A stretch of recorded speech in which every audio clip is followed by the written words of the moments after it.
Nyanyian Muhammad Nazarudin berulang kali menyebut Anas Urbaningrum menerima dana 100 miliar rupiah dari proyek Wisma Atlet. Nyanyian Nazar ini pertama mencuat saat Nazar diperiksa KPK 13 April 2012.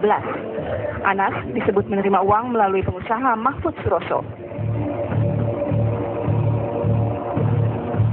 Uang tersebut diduga untuk biaya pemenangan Anas pada Kongres Partai Demokrat.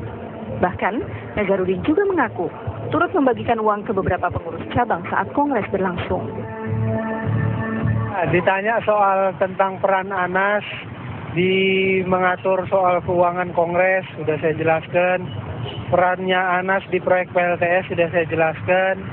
Perannya Saan Mustafa di proyek PLTS, gimana cara menyerahkan uang sama menteri, sudah saya jelaskan semua.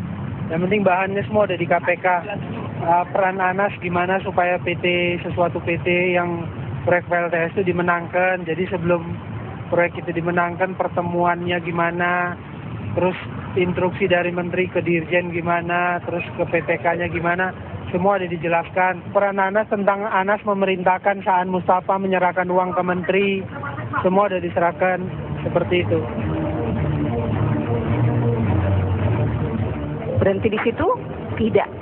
Belakangan nama Anas diseret lagi, berada di balik mulusnya pengurusan sertifikat tanah Hambalang yang sebelumnya terkatung-katung 6 tahun. Nazar juga mengungkap keterlibatan Ketua Umum Partai Demokrat itu dalam proyek pembangkit listrik tenaga surya.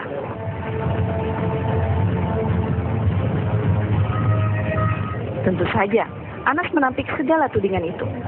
Anas bahkan pernah bersumpah agar digantung di Tugu Monas bila menerima uang korupsi Hambalang. Begini saya tegaskan ya, KPK itu sebetulnya tidak perlu repot-repot mengurus soal Hambalang. Mengapa? Karena itu kan asalnya dari ocehan-ocehan yang tidak jelas, dari karangan-karangan yang tidak jelas. Ngapain repot-repot? Nah, itu aja, ya. Mas yakin itu nggak ada indikasi korupsi, Mas? Yakin, ya, yakin. 1 rupiah saja Anas korupsi Hambalang, gantung Anas di Monas, ya. Kini, Komisi Pemberantasan Korupsi masih mengusut kasus Hambalang. Anas sendiri sudah pernah diperiksa KPK sebagai saksi.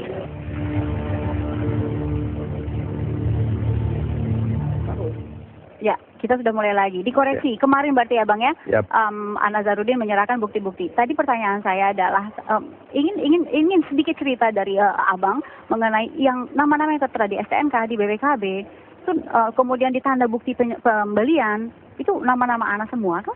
Jadi begini ya, tentu kita punya kode etik mengenai itu, ya tentang nama siapa, terus dibeli oleh siapa, ya. Yang pasti Pak Nasar sudah mengklarifikasi dan memberikan bukti kepada KPK sesuai dengan keterangan Pak Nasar kemarin. Tapi menjadi KPK. pertanyaan juga kan Bang, jangan-jangan ini bukan Anas yang membeli, bukan juga mobil untuk Jadi Anas. begini, mobil itu diantar ke Pak Anas dan menurut Pak Nasar, Pak Anas sudah tahu bahwa beliau akan mendapat mobil dari PT Adikarya. Nah, mengenai teknis pembayaran, ya menurut Pak Nasar, memang Pak Anas tidak campur. Teknis pembayaran tidak ikut campur. Tidak ikut campur. Tetapi Pak Anas itu tahu bahwa beliau akan menerima 1 unit mobil dari PT Adikarya. Dan itu diantar. Dan mobil ini sebagai? Ya tentu ada hubungannya dengan proyek Hambalang. Pengegolan bagi Adikarya? Bagi Adikarya untuk proyek Hambalang. Bagian dari pengegolan untuk proyek di Hambalang. Ini keterangan Pak Nasar sendiri. Oke.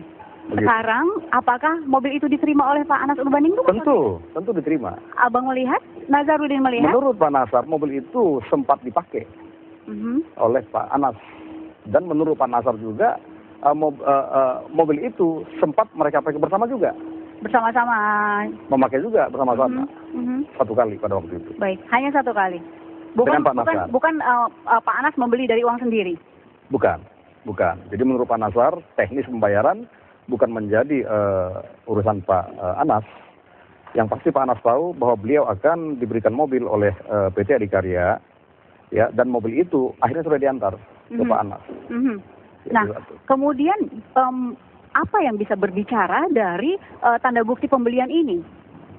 Terkait dengan kasus Hambalang, apa yang bisa berbicara dibuka dari situ? Kalau misalnya ini disebutlah ini pintu, maka kemudian pintu ini bisa mengarahkan penyidik menuju kemana saja, Bang? Saya kira begini ya, kalau kita bicara pintu, mestinya jangan hanya masuk dari mobil Harrier itu saja, kan begitu. Banyak pintu-pintu yang dibuka sedikit, ya, yang bisa membuka tabir di balik proyek Hambalang ini. Bahwa ini menjadi salah satu pintu, bisa? Artinya begini, kan Harrier itu kan hanya sebagian kecil, ya, cara untuk membuka proyek Hambalang. Masih banyak pintu lain.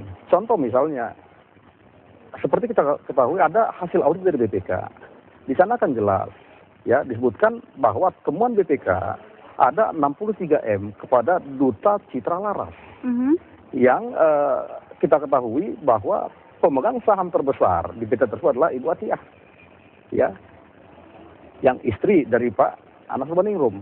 Ini kan harus didalami sebenarnya kan. Uang apa sih 63M itu? Kan begitu. Ya kan?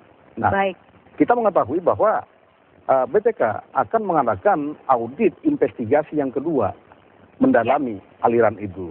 Ini kan bisa dibuka semua. Jadi kalau hanya mobil kalau mobil 570 juta kecil. Jadi sebetulnya sekian M itu ke Anas semua atau kemana? Nah, yang pasti ada 63M temuan dari BPK ya yang masuk kepada PT Duta Citra Laras. Baik. Ya, ini itu adalah milik dari Ibu Atiyah. Harus ada seseorang yang harus bisa bicara mengenai ini, Bang.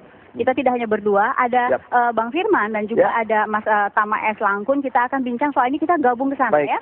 Kembali sesaat lagi di Apa Kabar Indonesia Malam. Baik.